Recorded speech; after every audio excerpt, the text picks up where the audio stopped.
Let's go.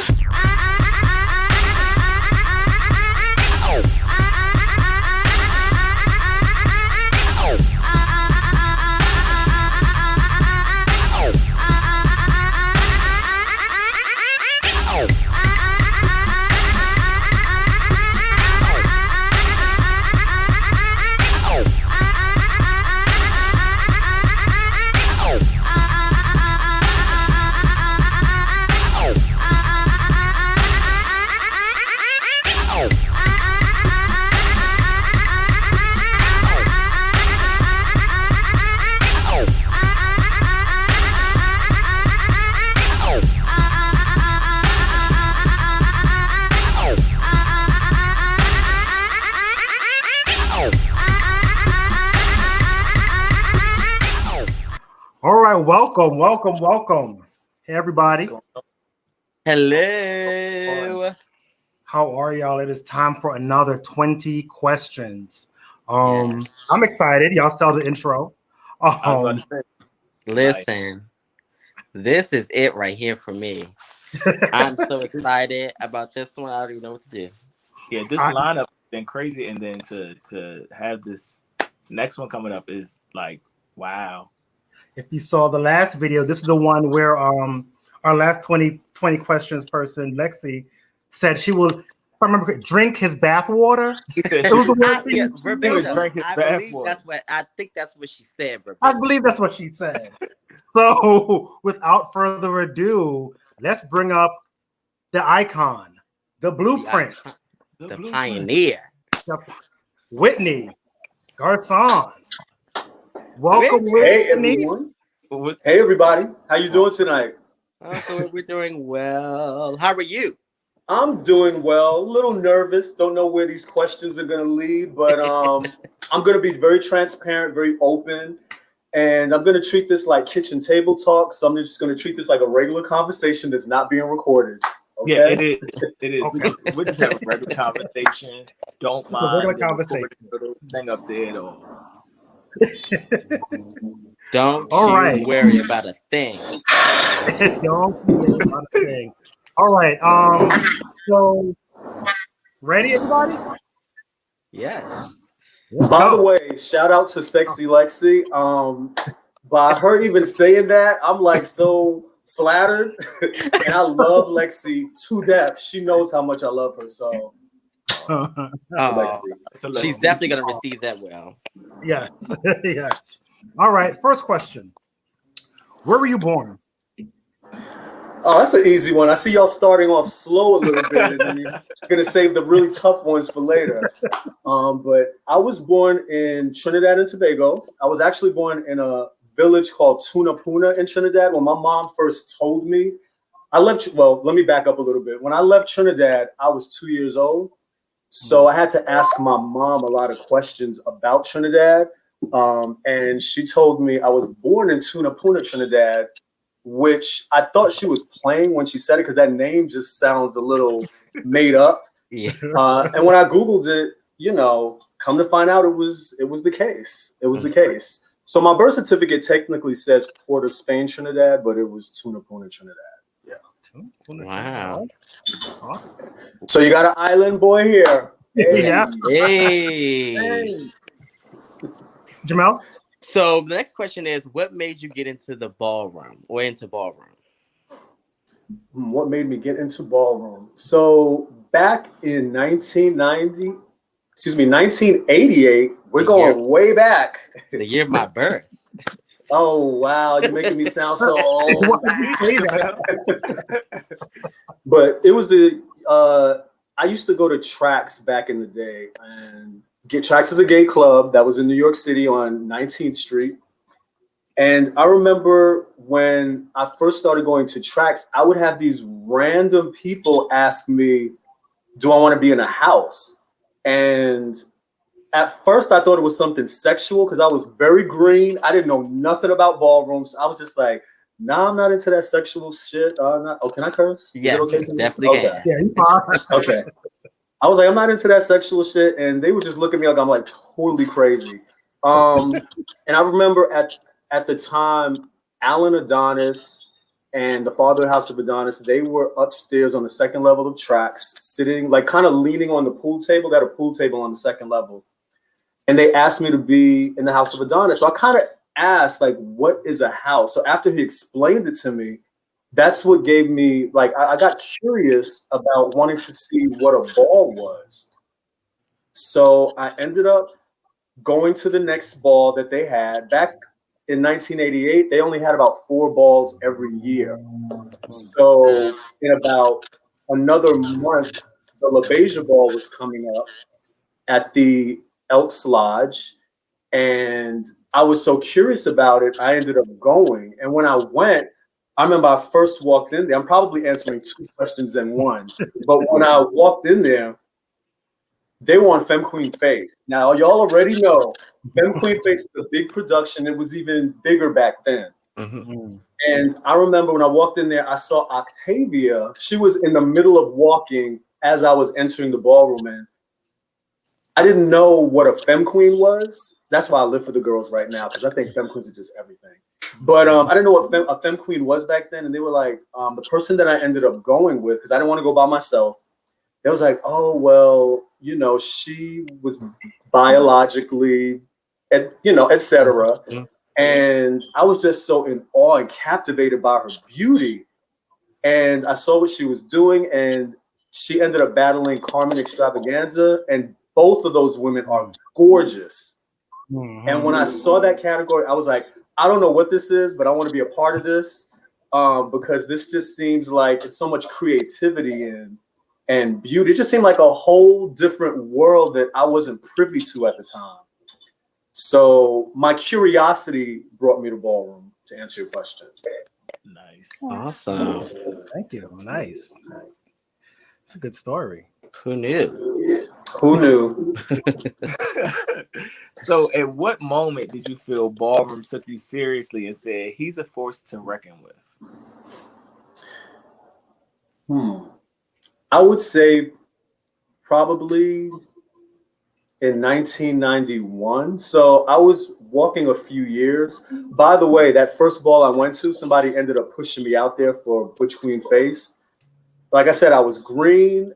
I didn't know what I was doing. At that time, I had no facial hair. I can't even remember what I had on. Oh, I ended up wearing a suit to the ball. Look, don't judge me. This was back in the day.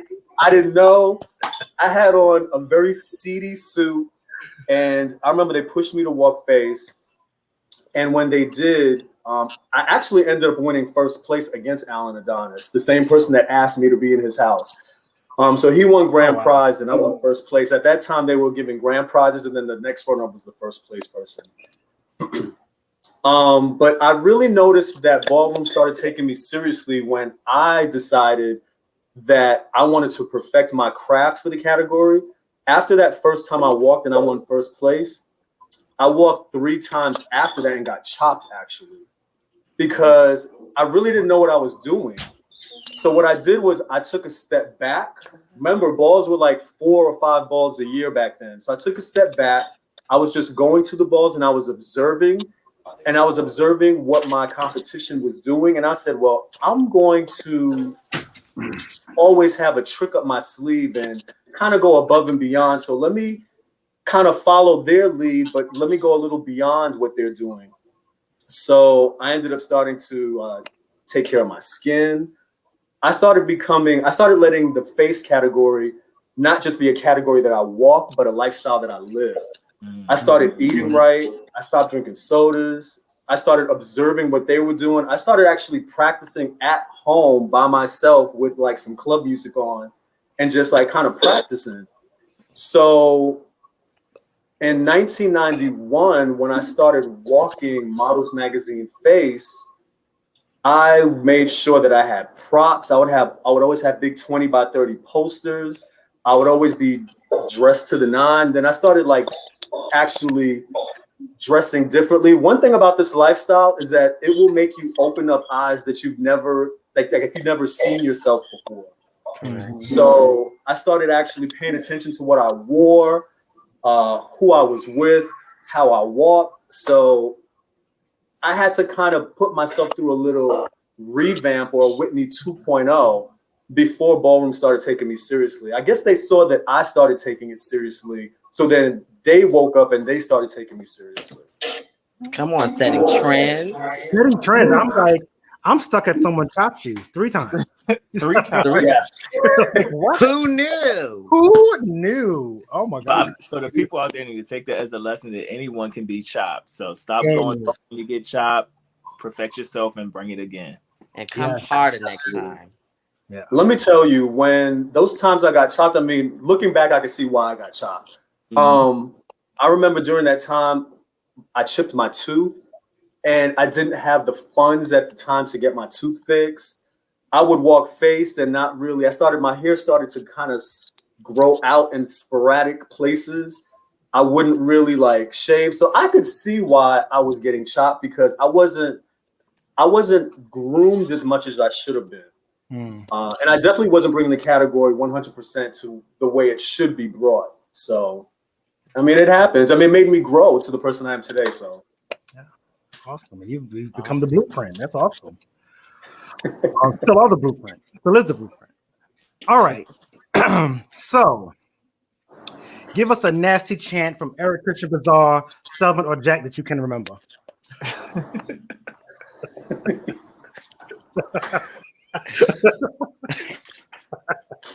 all right, a chant that Jack used to say that I used to always love to hear him say was, anytime it was Vogue Femme, he would start speaking in French.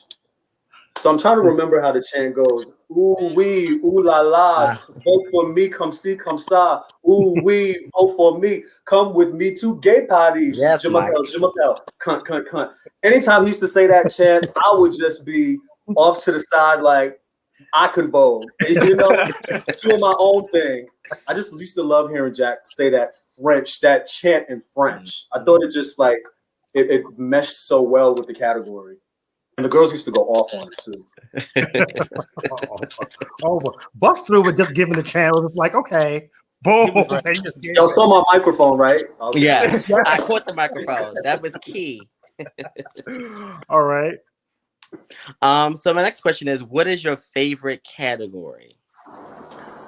My favorite category will always be Femme Queen Face. I kind of knew I answered that back in the first question, but Femme Queen Face, they bring the beauty, the glamour, they bring old Hollywood, they bring new effects, they bring the future. I mean, I'm so in awe of how the female figures can become the woman that they want to be. I'm choosing my words very wisely. How they can become the woman they want to be. Like, I'm so in awe of their tenacity to do that. They are so driven. It's like, you know, when they realize that they were born in the wrong body, they definitely do what they have to do to, you know, be comfortable and live in their truth. And I'm like, I think that takes a lot of courage and guts. So Femme Queen Face will always be my favorite category. Love that. That's mine too. Yeah. I think mine as well. I think that's everybody's what they look for. They want to see the girls. Exactly. It was the Femme Queen I that love kept me that. in the I love ballroom. that. I'm so It was sorry. the Femme Queens going to balls and seeing the Femme Queen. Oh, you're fine. Choppers. Yeah, you know, Yeah. I'm so sorry. No, it's fine. No, you're fine. You're fine. Yeah, no, I was gonna say, like, you know, Femme Queen Face is the same thing. When I went and I saw them, I was just like, oh yes. I don't know who these goddesses are, but yes, I need to be here. Absolutely. The Femme Queens need to be put on pedestals because they are just so breathtaking. Yeah, so breathtaking. Yes, agreed. Absolutely agreed. Agreed.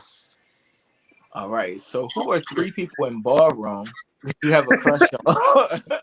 I knew y'all was gonna ask this question. I knew it. In the beginning, we come a little easy, but in the end, it's gonna get a little rough. And they could be old school. They could be new school. Helping him out. Thank you so much, Jamel. I appreciate that. Listen, us Pisces gotta stick together. Thank you. I'm not gonna mention names in particular, but I will mention what house they're in and what category they walk. You know, with Whitney, you got to still leave a little mystery. Yeah, we'll accept that. We'll accept that from this you. time. This time, okay. Yeah. One person walks sex siren in the House of Mugler. Okay. Okay. One person walks best dressed in the House of Tichy. Okay.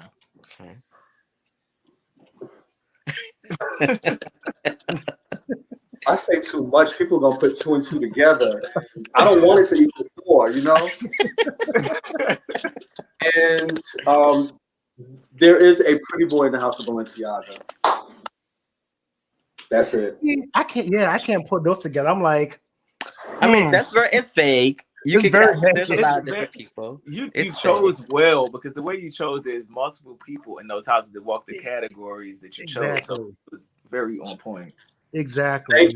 Thank you, Dante. I appreciate that. No problem. However, the next question is, what's your type?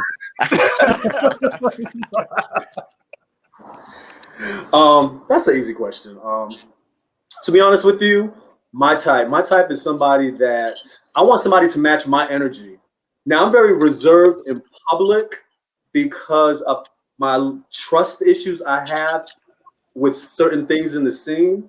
However, hanging out with me one-on-one, I'm very laid back. I'm very open. I want somebody to match my energy, somebody that I can be fueled off of, because I always find that people that come into my circle that are attracted to me are taking my energy. It's always take. It's no reciprocity. I want somebody to give me some energy as well, you know, so we can balance each other out. Somebody that's God-fearing, someone that is career-driven, someone that is family-oriented, someone that is kind and respectful. I mean, it's the normal things. I mean, I hope y'all aren't asking me what my type is sexually. No. No. That's my type that I look for in the same-sex partner. Okay. So tall or short doesn't matter. It doesn't matter. However, I will say my friends noticed that I have 4 exes, and my 4 exes happen to be my height or taller. But it's not anything that I particularly look for.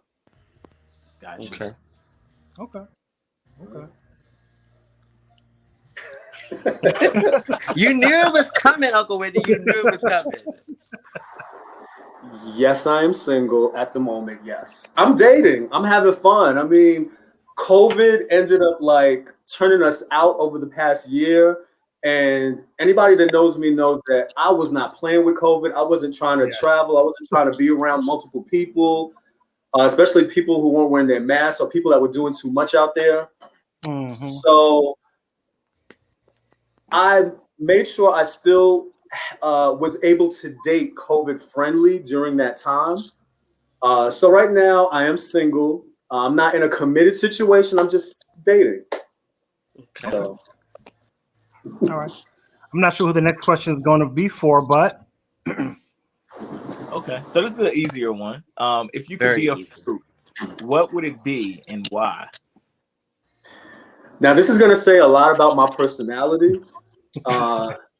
Secretly inside, I'm a sex siren, secretly inside, deep down. So if I was going to be a fruit, my fruit would be a passion fruit. Because I get passionate about everything I do. And you got to be juicy about it. You got to be sweet. You got to be tantalizing. So I think it would be a passion fruit. Okay. That's a first. Yeah. All right. I want The these next question. questions a little bit. Like, come on, what's up with these questions? Come on. He's here for the shit. So that should. I told you I'm here for the shit, and I told you I was going to be as transparent as possible. Okay. All right. So this question came from Facebook. What is your skincare routine besides God's blessing? Now, I appreciate the compliment, whoever asked that question, saying God's blessing, but My skin as a teenager, I had cystic acne. Like, I had bad skin, but I found out as I got older that was due to my diet because I have very oily skin. So it was due to my diet. So I believe that great skincare always starts with minding your business, Mm. drinking a lot of water, and making sure you eat right and healthy. The products that I do use on my face, I always post on social media is Mario Badescu. Hopefully, y'all can tag that somewhere below here. Mario And Badescu. Kinga has a little number over there. There you go. www.mariobadescu.com. They have a great skincare line, but And they're the affordable. diet has 70% to do with how your skin is going to react. So people always think about that before you put junk in your body or food in your body. And drink a lot of water and mind your damn business, okay? The mind your damn business was the key. Yeah. That was number one. All right. Okay. Next question is, what is your least favorite thing to do?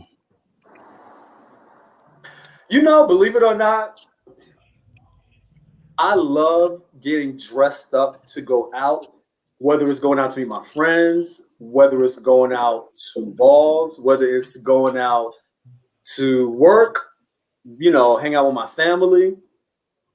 I really love clothes and I love the way clothes fit me, but when I go out, when I'm out at places, the first thing that's always on my mind is I can't wait to get home and take this shit off because I just like to be relaxed and free. Let me tell you, my normal attire in my house is a tank top and basketball shorts. That's gonna be my like normal attire. All my friends that come to my house, they know that's gonna the casual me that they're gonna see. But my least favorite thing to do is getting dressed up. I mean, I like doing it, but I guess because a lot of my clothes are fitted, so I really like to take it off so I could just be like and breathe out.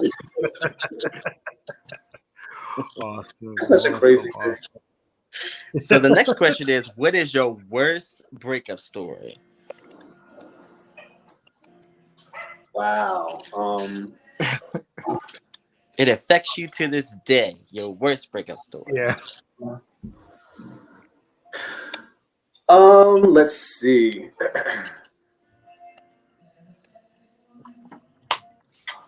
So in my very first relationship,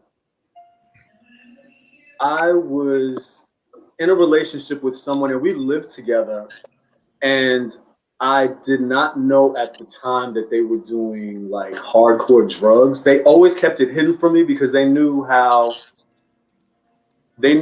mindset on it was basically cocaine and some other things. Mm-hmm. They knew how I felt about that because of when we would have conversations about other people doing it. And I guess my reaction to it, they were probably scared to tell me, but they deceived me from the beginning because I ask specific questions up front before I get into any committed relationship. And that's always one question because my thing is I want to know all about you. I'm not a judgmental person. I'm not as judgmental as I was back then. But however, I want to know what I'm getting into as well. I don't want to like walk into something blindly or felt like I'm being deceived or lied to. So I knew at the time he smoked weed. That's fine, you know. All power to you, you smoke. That's what's up. But a year and a half into it, I would always wonder why he would go into the bathroom and be in the bathroom for long periods of time. And I ended up finding out after the fact that he was on coke and some other drugs that I didn't know about. So when I ended up asking him if he could basically choose, and you never want to ask a person that because they're always going to choose the drug over the person. From what I've noticed, in the past. And I asked him if he could choose because I couldn't deal with the person he would be when he would do that drug. And I told him, I was just like, well, can you at least seek help or try to stop doing it? And he was like, I've been doing this since I was in college. I'm going to continue doing it. I'm going to do it after you. And I was just like, oh, okay. So I ended up telling him that I couldn't deal with it and I needed to move out. And he ended up like breaking all the shit. Mind you, this is his place that I moved into. He started breaking shit in his apartment. And I was just like, I don't know why you're breaking shit in your apartment. That's your shit that you're breaking. Like, it doesn't make sense to me. But he became physical, not to me, but he became physical to his place. And I never liked to see people in a bad space. And because I loved him, you know, even though I knew what he was doing, I still loved him. I didn't want to see him hurt. So that was basically one of the worst breakups I ever ended up having to deal with, because after the fact, all his friends would shade me real hard. I mean, it was really, really bad. So let me go back. I'm gonna give you some more information. So this person at the time, my very first lover that I had, was an extravaganza. And at the time, a lot of the extravaganzas would run the New York club scene. So after me and him broke up, and they knew why I broke up with him. It wasn't for cheating. It wasn't for any type of infidelity. It was because of the drug habit. And they would start banning me from the clubs. Like, all because I broke up with him. And they said, you hurt him and da-da-da-da-da. That only lasted for maybe about 6 months until they stopped running the club scene. And all of my close friends know what I had to deal with at that time. It was a point where tracks in New York, a certain extravaganza was at the door. And sometimes if he wasn't at the door, I would go in. But if he saw me in there, he would literally tell security that I had to go. Wow. I mean, it was just really bad. But wow. Years later, he ended up apologizing to me, and you know, we ended up being cool after that. But that's one thing I'll never forget, because my thing is, if you know we're separating and it's our relationship, I just didn't know why his friends. I mean, it was like the whole house too. They just kind of like turned their back on me, you know. And I did nothing to them. It was just what me and him had. So to me, that was one of my worst relationship breakups. Wow. Yeah, thank you for sharing. Thank you for sharing. Yeah. Absolutely. All right. Let's see. The next question. On the flip side, one person you would apologize to and why?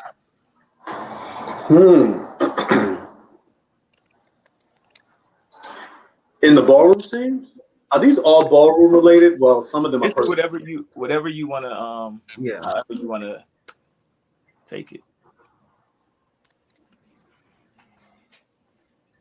One person I would apologize to and why is probably my mother, because I kept my sexuality hidden from her for so many years. I didn't end up telling her about my sexuality until I was about 25 years old, which at that point I was way into the ballroom scene and I was on my second relationship at the time. But I would apologize to her because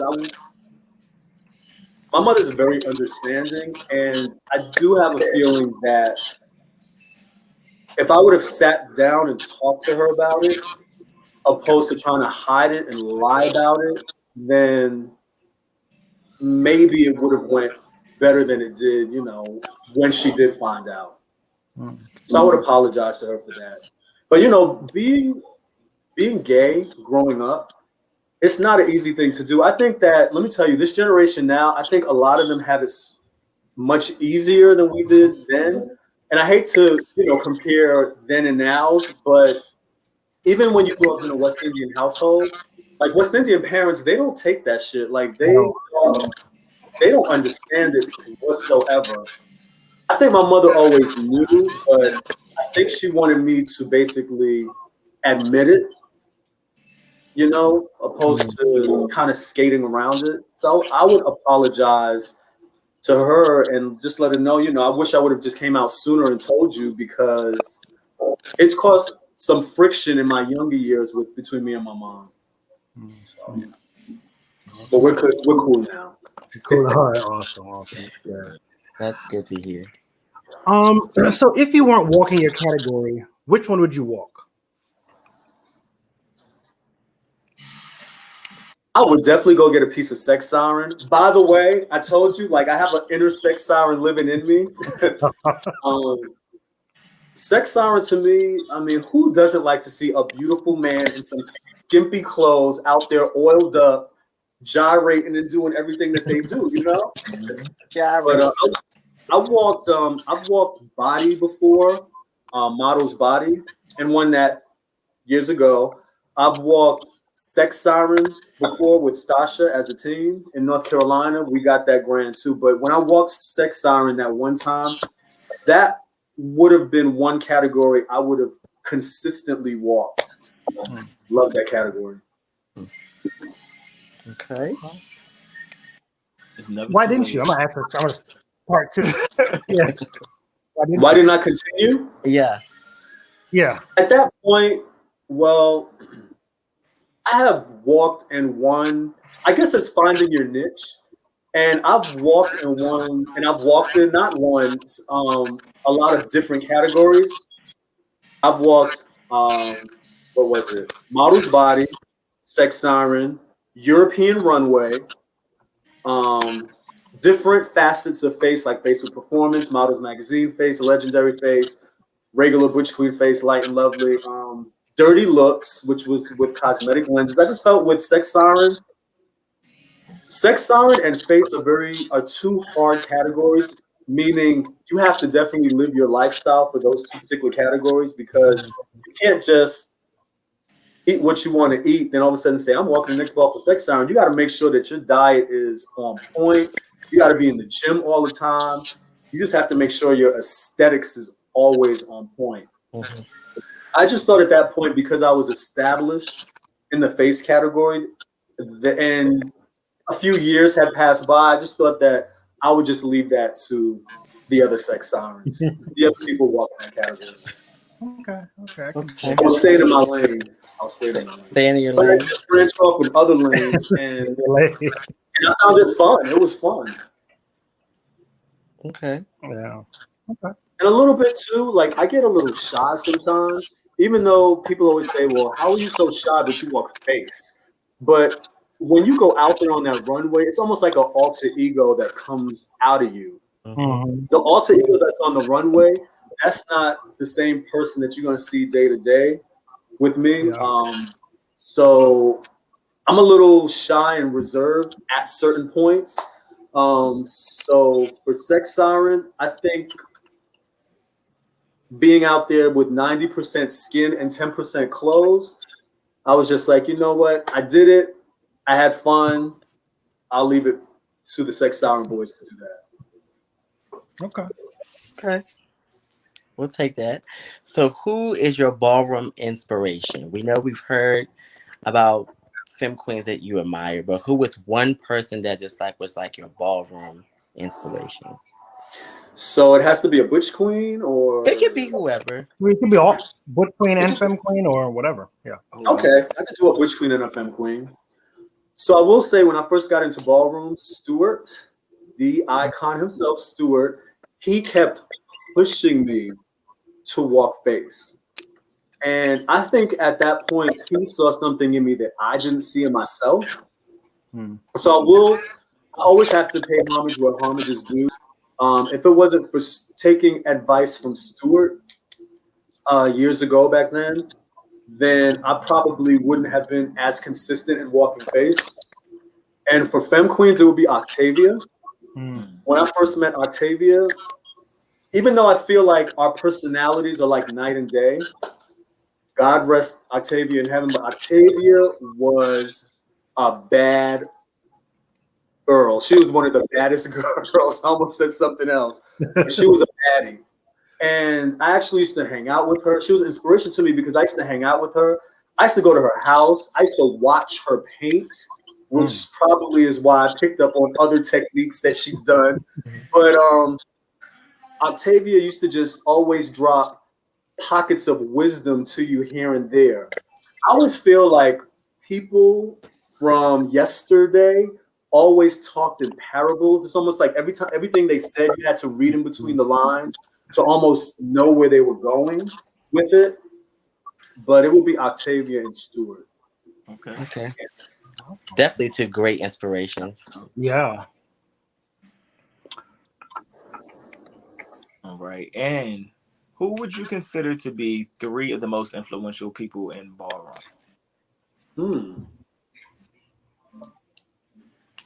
Let's see. Hold on, I'm sorry. Something popped up on my computer screen. My bad. One person I always have to pay homage where homage is due would be Jack. Jack has catapulted this scene to the next level.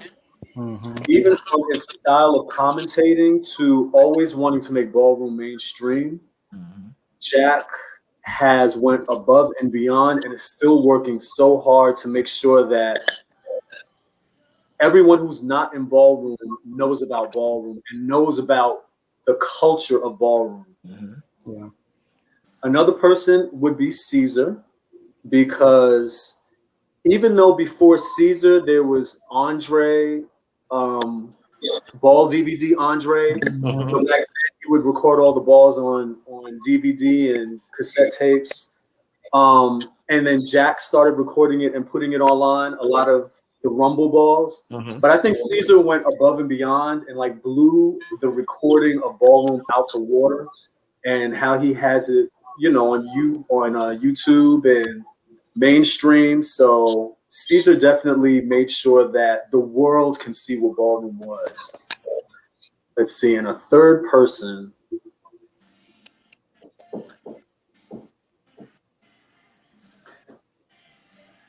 I would have to say Octavia too, from Paris is Burning. Octavia always, like I said, dropped pockets of knowledge and things that she said. And even though I feel, my particular opinion, I feel that that movie didn't depict ballroom in its entirety. It wasn't depicting it as it is. I think it depicted ballroom as very negative and very dark. But Octavia's role in that movie was outstanding. A lot of people knew her name, you know, by watching the movie, and she became a household name. So I will say those 3 people: Octavia, Caesar, and Jack. Shout out to them. I guess it's on me.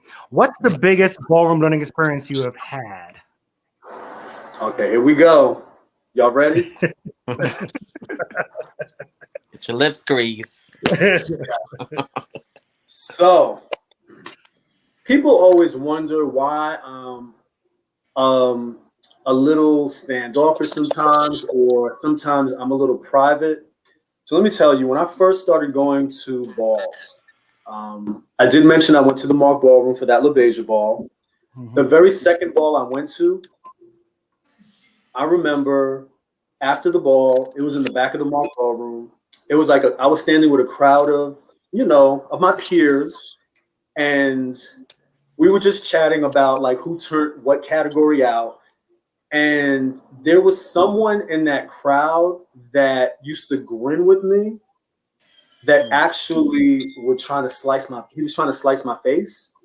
So he took a razor out and actually swiped to slice my face. And a friend of mine who's in the House of LaBeija, ended up pushing me out the way, and they ended up jumping him. And it happened so fast. Like, I never saw the razor. I did see his hand go up, but it happened so quick. Like, by the time his hand went up and it started coming down, the person pushed me, and they just started beating on this person. So I was just like, what the fuck is going on? What happened? And it was like, Whitney, he was trying to slice your face. He can't take you. You know, he's going to grin up in your face. And as soon as you turn your back, he's going to try to like give you stitches from ear to mouth. So from that point on, I always observe a room that I walk into, when I first walk into a room, and I always have to observe people from a distance before I get too close or too chummy with them, because it's almost like I get PTSD from when that happened. I mean, right now I could have had like a scar on the left side of my face if he would have landed contact with that razor blade on my face. But I just learned to not be girlfriends with everybody. You can't, and I won't.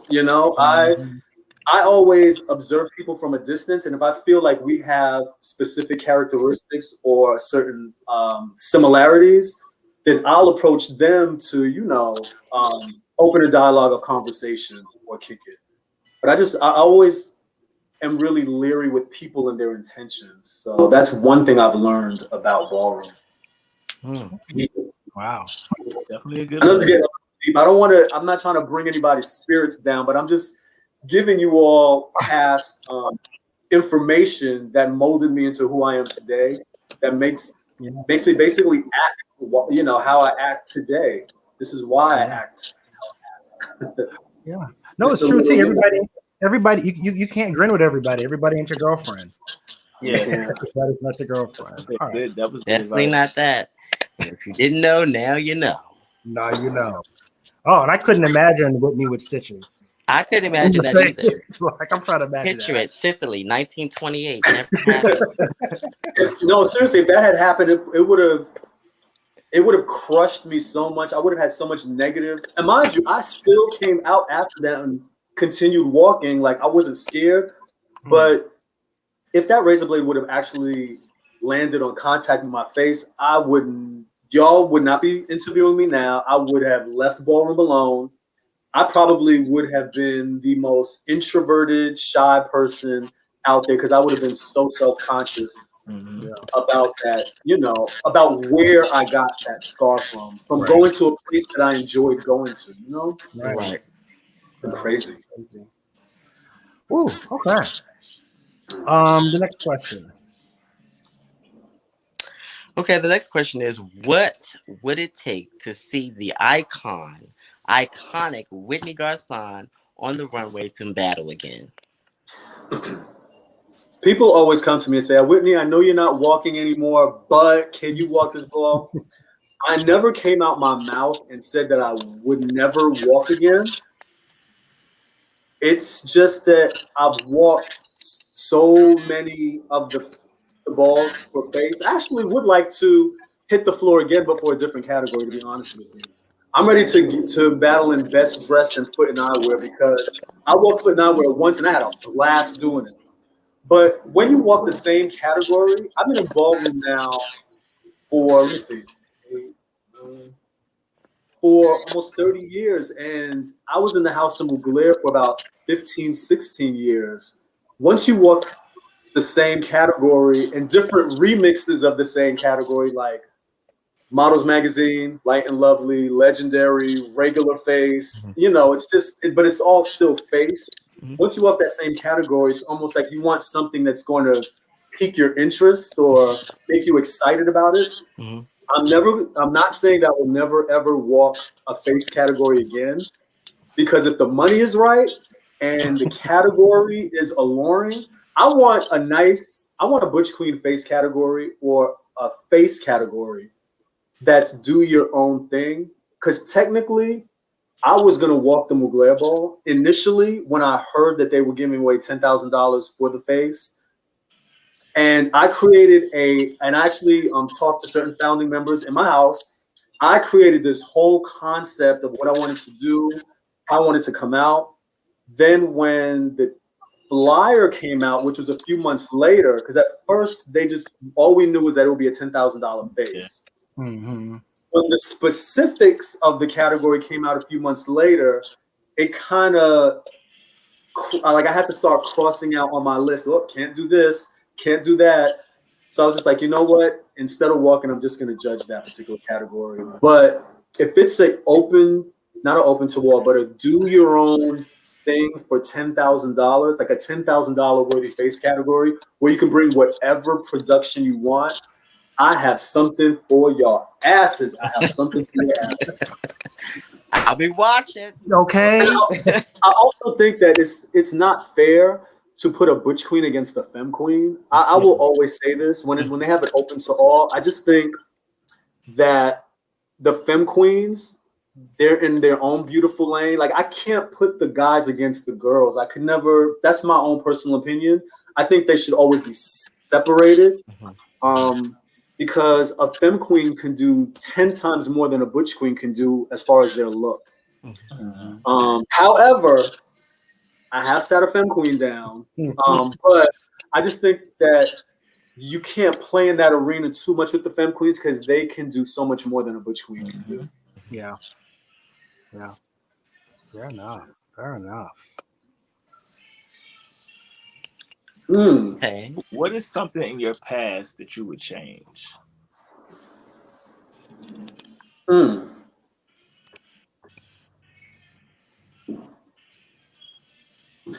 I'm going to, let's see. I'm going to let this be, I'm going to put this in a category for ballroom. Something in my past that I would change regarding ballroom.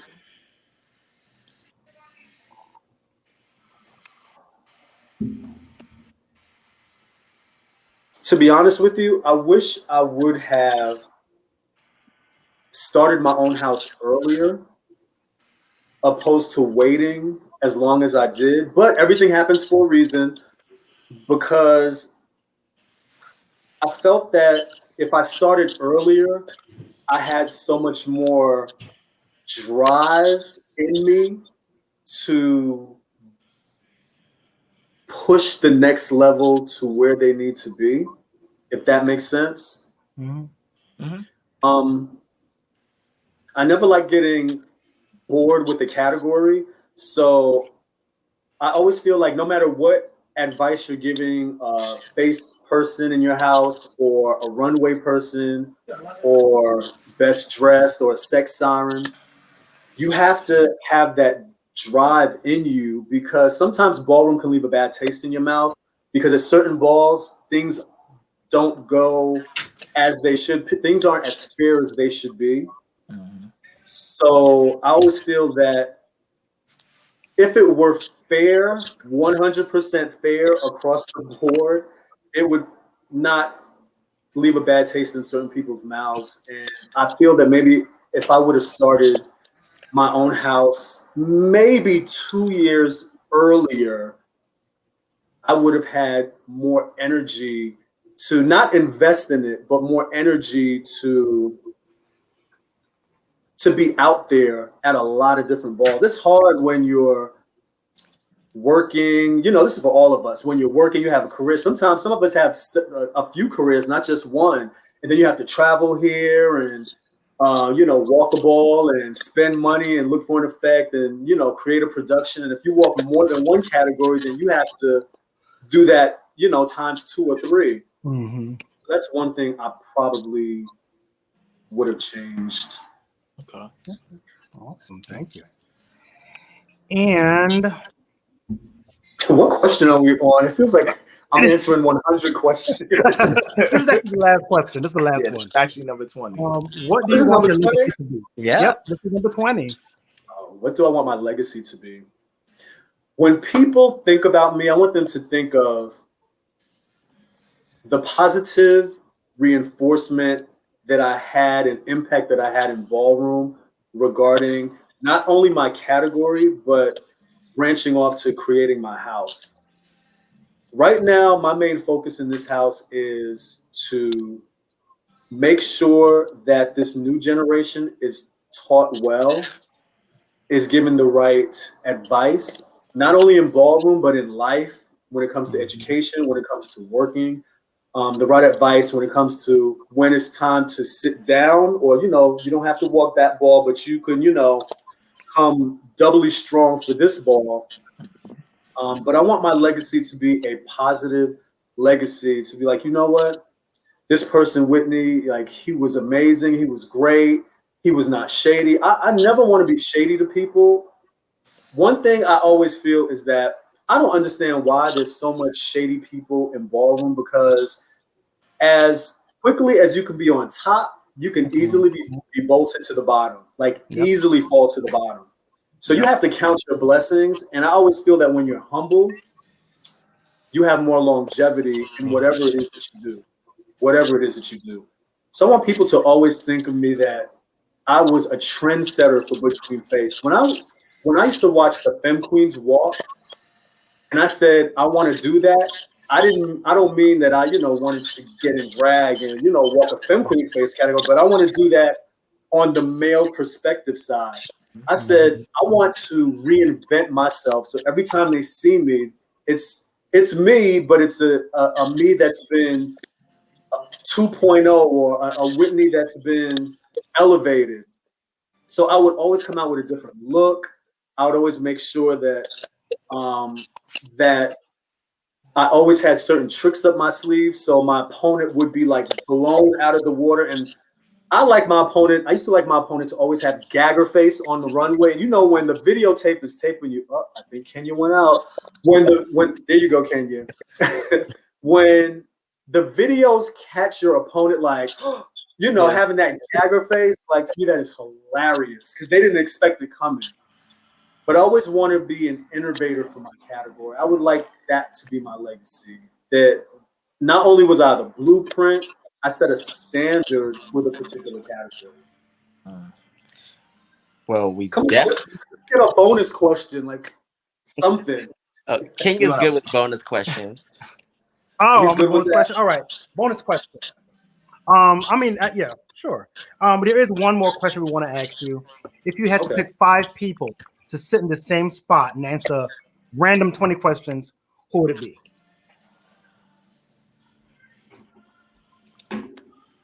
Let me get my book out. Let me see. Well, while we give you some time to think, I'll say, I think as far as the legacy question and what you said, I think you've lived up to that. And I think that you will be remembered for all of those things. I know that any interaction I've ever had with you, has always been like positive. It's always been good. Like, I think you're definitely somebody that's an example of one of the humble people who have reached like to the top within this scene and still were able to still be so humble and so down to earth. So absolutely. Yeah. And my thing is, thank you, Dante, for those kind words, but I feel like we're all in the scene together. I don't feel that there's levels to anybody, even if it's somebody green to somebody who's a legend or icon. Like, I don't let that shit go to my head at all. Because if it's somebody green, you have to teach them. You have to let them know. You can't just let them find out on their own. You have to teach them without trying to, because there's a lot of people in the scene where they'll try to teach somebody green, but they have like ulterior motives because they want to have the person. No, like that's not how you lead as an example at all. So I appreciate those kind words. Thank you, Dante. Of course. Definitely that. Let's see, 5 people.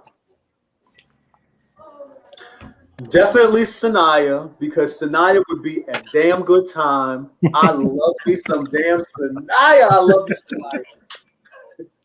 Sanaya would definitely be a good time. I would be interested in what Sanaya would have to say, because Sanaya has a story too. She has a story that needs to be told as well. Let's see. Exotic.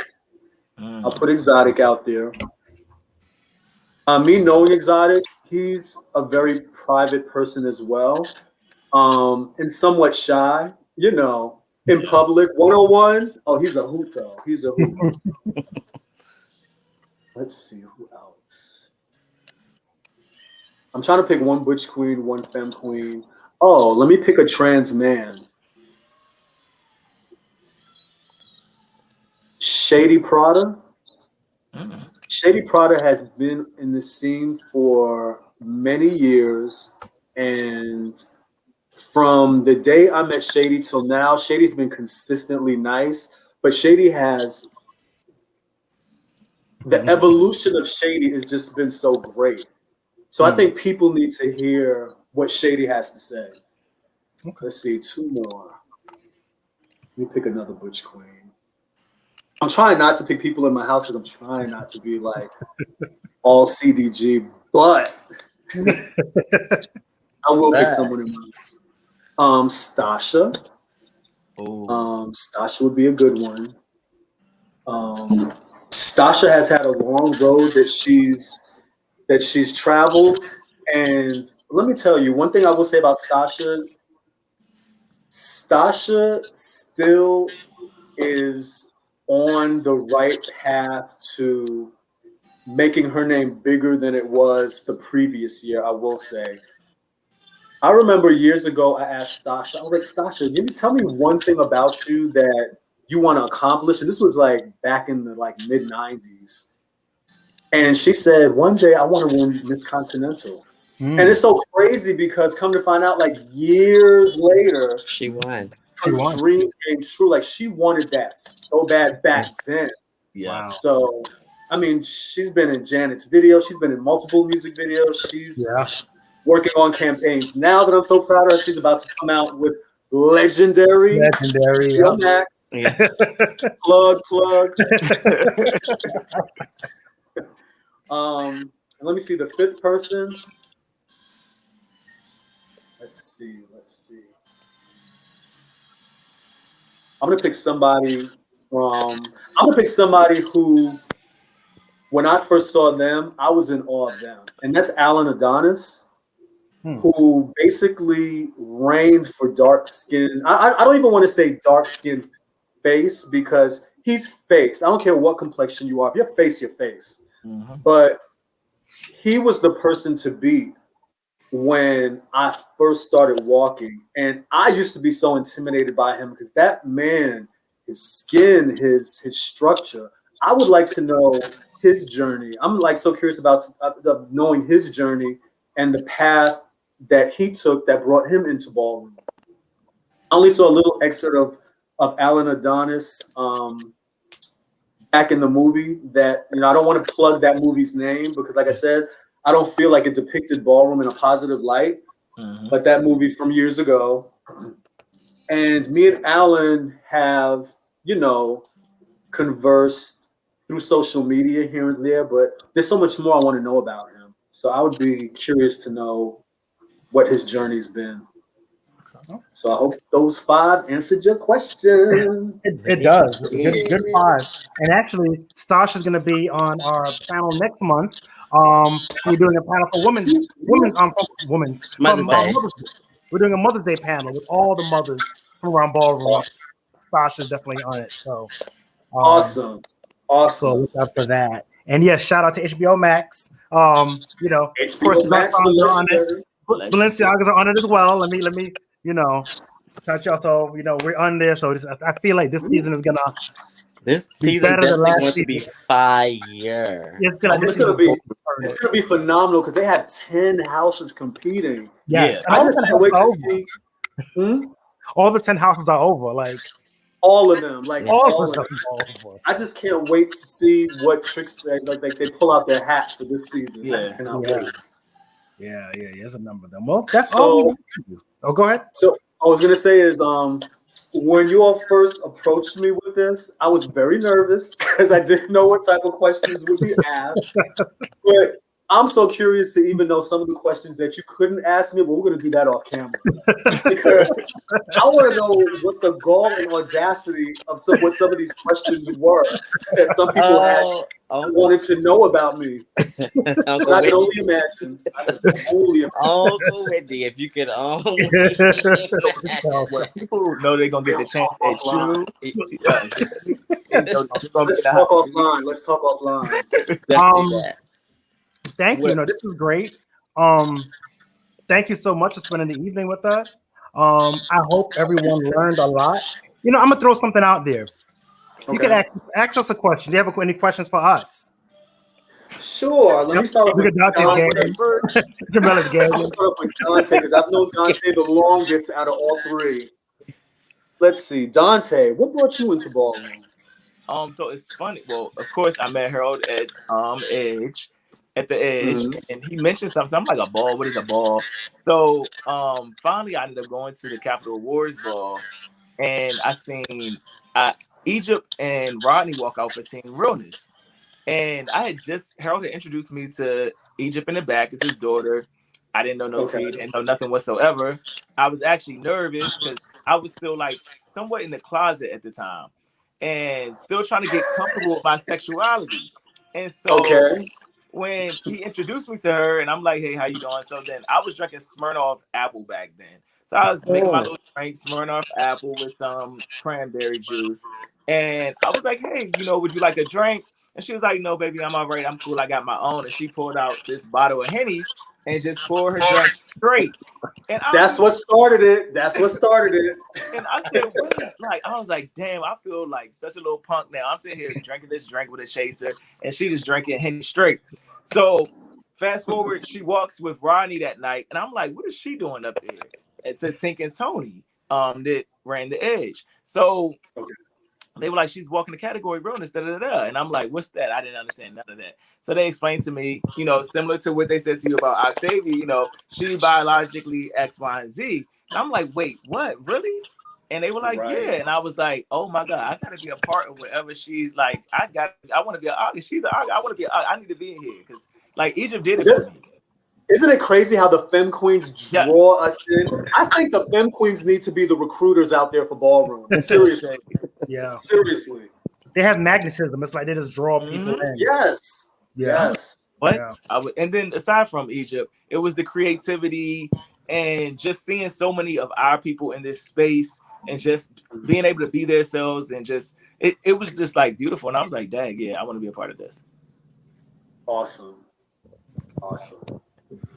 So let's see, Kenya. Since I've known you the second longest, I don't know if that's appropriately the right thing to say. But since you're right behind Dante, Kenya, how did you get privy into being a house? Like, what brought you to ballroom? So, funny story. Years ago, I was the trade. And I was years ago. At least I was a trade in my mind. And I was out cruising at the Puerto Rican Day Parade in New York. That's what I did. I was out cruising. And I remember I was standing on the light post, very low, leg up on the light post, leaned back, t-shirt kind of concocted. Oh, you were posed and everything. Everything. I was giving it. And June, I think he's at St. Clair now. Or no, he's in Mizrahi now. June, he came and he's a gorgeous Gucci now. Okay. Yeah. Then he came and he introduced himself or whatever. And then he didn't tell me anything about ball. He invited me to a club. And I was like, sure, again, I'm feeling my oats. He invited me to the club or whatever. Told me where the club was. It was at 28th Street. So I went or whatever. And I got there, and then let me back up a little bit. So before, I used to have a bunch of friends that used to trash ballroom. Used to call ballroom people all kinds of names, whatever. I get there to this thing, and we leaned up against the wall. This is at Planet 28 now. We leaned up against the wall, and Eric gets on the mic. He starts chanting. Eric Bazaar. They part the crowd or whatever. And then across, I see my friends who's trashing ballroom. I still don't know what's going on. I think it's just, a hype man getting the mic or whatever. Right. And then I'm standing next to June, and then I didn't even hear him say his name. But then all of a sudden, June pumps out with his arms up like this and was spinning around. And I was just like, bitch, what is going on? He was going off real bad, wasn't he? He was going off real bad, and I know what was going on. He came back and stood next to me, and we talked or whatever. And then I saw my friends who was trashing trashing ballroom across this. I was just like, what's going on? And then they told me I was at a ball. And then I just got intrigued. So I started going back to Planet 28. I knew it was a spot I can go to every Wednesday. Went back. And that's when I met Jermaine Mizrahi, God bless the dead. Met Jermaine, and Jermaine took me in his wing and then kept on bringing me around. Ironically, I ran into Jermaine on the train coming home because I had no friends that would go with me to balls. So we used to hop on the train, and this is when he was living in Flatbush. We used to ride the same train, and it was him and oh my God, I can't remember his name. He was in Mizrahi also. They both were sitting across from me in the panel, and they were talking about me, and I was just sitting there grinning or whatever. And then we just became really cool. He kept on bringing me more balls, and then I ended up joining. And I met all great people. I did get chased by one person that tried it. I had one negative experience, but for the most part, it was a great experience. And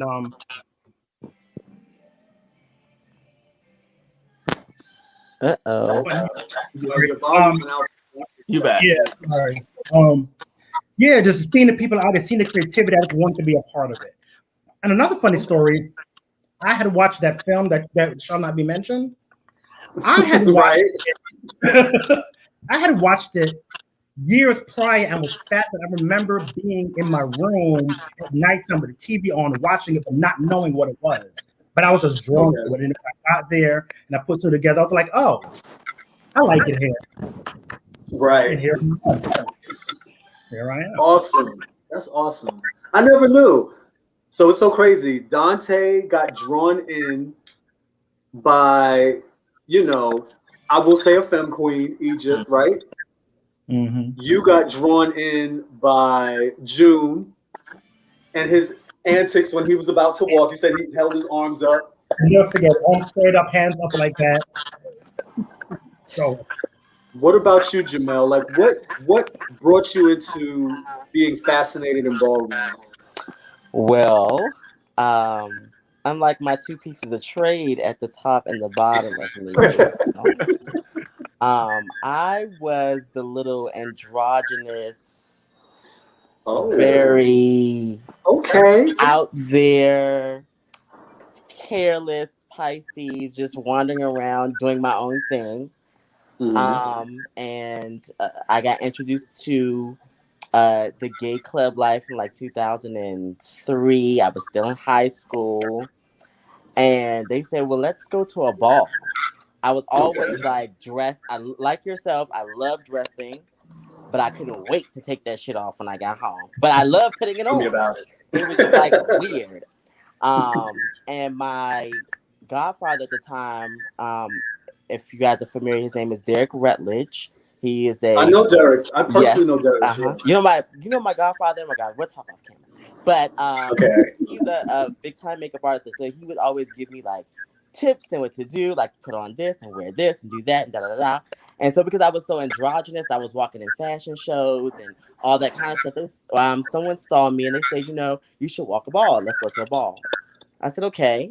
So I went to Philly. And I walked in a ball, and I was introduced to the late, great John Caron.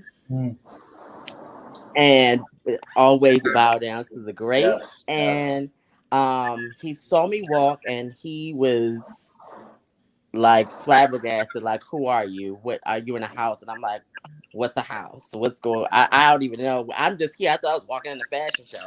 Had no idea what was going on. He was like, it was the setup. It was a complete setup, and he was like, "I'm gonna take you under my wing." And from that point on, like he and I communicated all the way up into his passing. But that was like my introduction in a synopsis to ballroom, like just being myself and just kind of walking into something that I had absolutely no idea what and who and why. I was just fantasizing and tantalizing about all the theatrics that was just going on. I was like, I live for all this.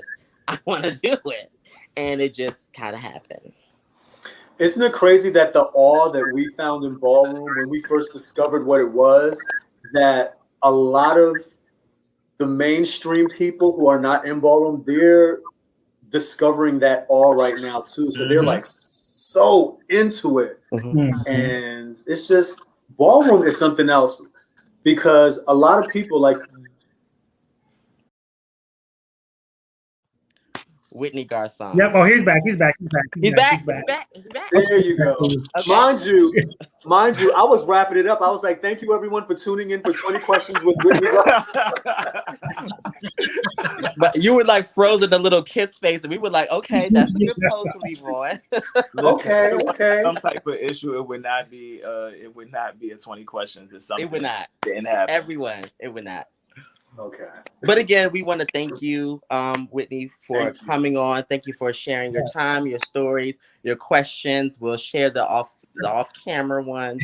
You know, we really appreciate it. You're someone that everybody wants to know about.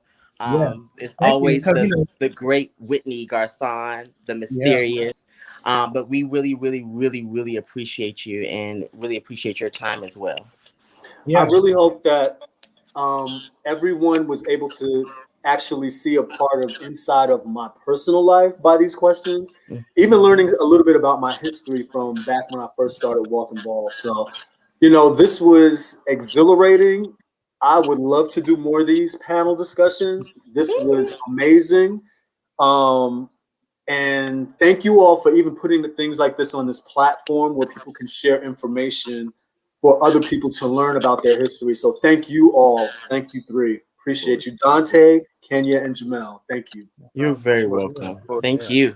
Thank you. I think the same way that you said, you know, you were like, you know, it's funny how though people used to, some of the icons of yesterday day and the pioneers, they have like these parables that they would speak in and drop different gems.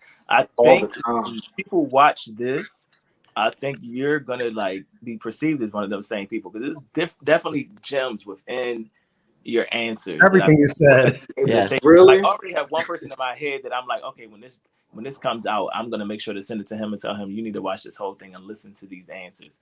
And somebody knew it's a ballroom. So yeah, thank you. Yeah. Thank you. I appreciate you three. Thank you so much. 20 questions with Whitney. It's a wrap. It's a wrap. All right, bye everybody. Bye everybody. Wait, y'all. We're supposed to wrap up. I'm not hanging up, y'all. Y'all can stop the camera, but I want to ask y'all some more questions.